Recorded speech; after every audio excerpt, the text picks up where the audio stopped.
આ વિડીયોમાં આપણે દેખીશું કે ઘરે બેઠા આધાર કાર્ડમાં મોબાઈલ નંબર કઈ રીતે લિંક કરવો। એના માટે ભારત સરકાર દ્વારા એક નવી એપ્લિકેશન આવી ગઈ છે, જેના માધ્યમથી તમે આ કાર્ય કરી શકો છો। હવેથી આધાર કેન્દ્રો પર લાંબી લાઈનો લાગવાની જરૂર નથી। ચલો હું તમને દેખાડું કે આ અપડેટ કઈ રીતે કરવું। સૌથી પહેલા તમારે પ્લે સ્ટોરમાં આવી જવાનું રહેશે। ત્યારબાદ તમારે આધાર સર્ચ કરવાનું રહેશે। આધારની નવી એપ્લિકેશન બેટા વર્ઝનમાં રહેશે, એને તમારે ઇન્સ્ટોલ કરી લેવાની રહેશે। તમે આધાર એપ્લિકેશનને ફર્સ્ટ ટાઈમ ઓપન કરશો તો તમને તમારી પાસે પરમિશન માંગશે, એને તમારે અલાઉ કરવાની રહેશે। ત્યારબાદ તમારે સામે ડિસ્કવરી કી ફીચર પર ક્લિક કરવાનું રહેશે, નેક્સ્ટ કરવાનું રહેશે, અગેન નેક્સ્ટ, નેક્સ્ટ, નેક્સ્ટ। ત્યારબાદ તમારે એન્ટર આધાર નંબર પર ક્લિક કરવાનું રહેશે। તમારા આધાર નંબરથી લોગિન થવાનું રહેશે। સૌપ્રથમ આધાર કાર્ડ નંબર ટાઈપ કર્યા બાદ તમારે કન્ટિન્યુ પર ક્લિક કરવાનું રહેશે। પછી તમારી સામે ટર્મ એન્ડ કન્ડિશનનું એક પેજ આવી જશે, અને આઈ એગ્રી પર ક્લિક કરી પ્રોસીડ પર ક્લિક કરવાનું રહેશે। ત્યારબાદ તમારે સિમ સિલેક્ટ કરવાનો ઓપ્શન આવશે। એમાં એવું જરૂરી નથી કે જે સિમ તમે સિલેક્ટ કરો એમાં આધાર કાર્ડનો મોબાઈલ નંબર લિંક હોય, એમાં તમે કોઈ પણ સિમને સિલેક્ટ કરી શકો છો।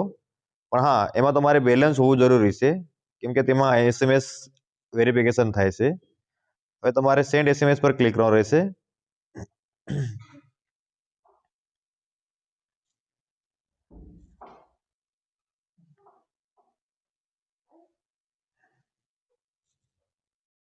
ત્યારબાદ તમારો મોબાઈલ નંબર વેરીફાઈ થઈ જશે।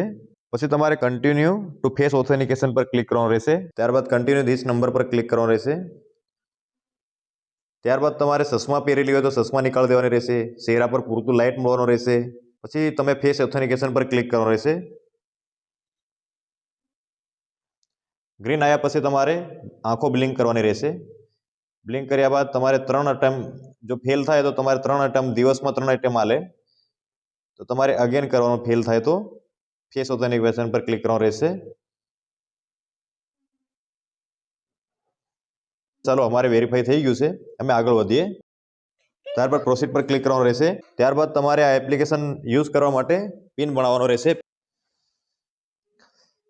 પછી તમારી સામે આ આધાર લોગિન થઈ જશે।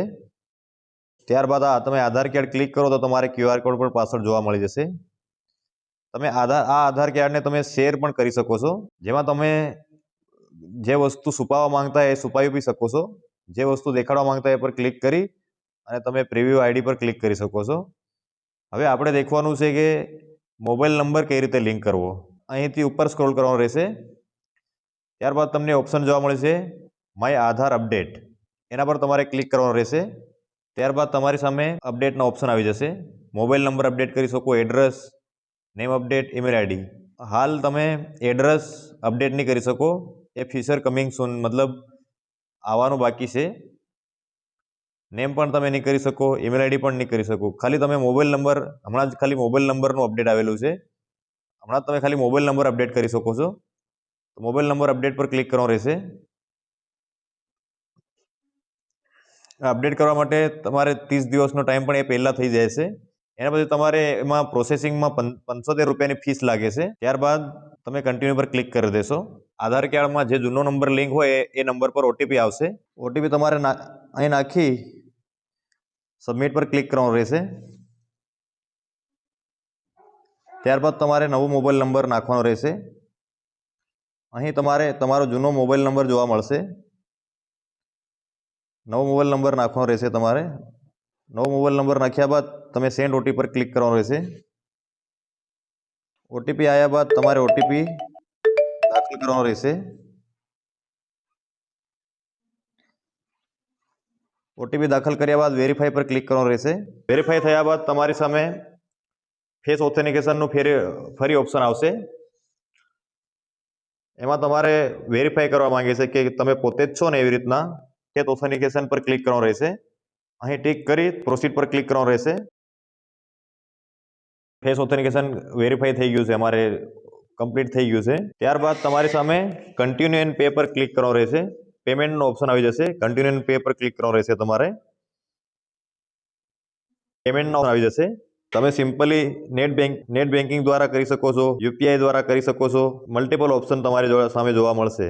પેમેન્ટ સક્સેસફુલ થયા બાદ તમારી સામે પેમેન્ટ સક્સેસફુલનો મેસેજ પેજ આવી જશે. પેમેન્ટ સક્સેસફુલ થયા બાદ તમે ડાઉનલોડ અકનોલેજમેન્ટ પર ક્લિક કરી સ્લીપ પણ ડાઉનલોડ કરી શકો છો પેમેન્ટની.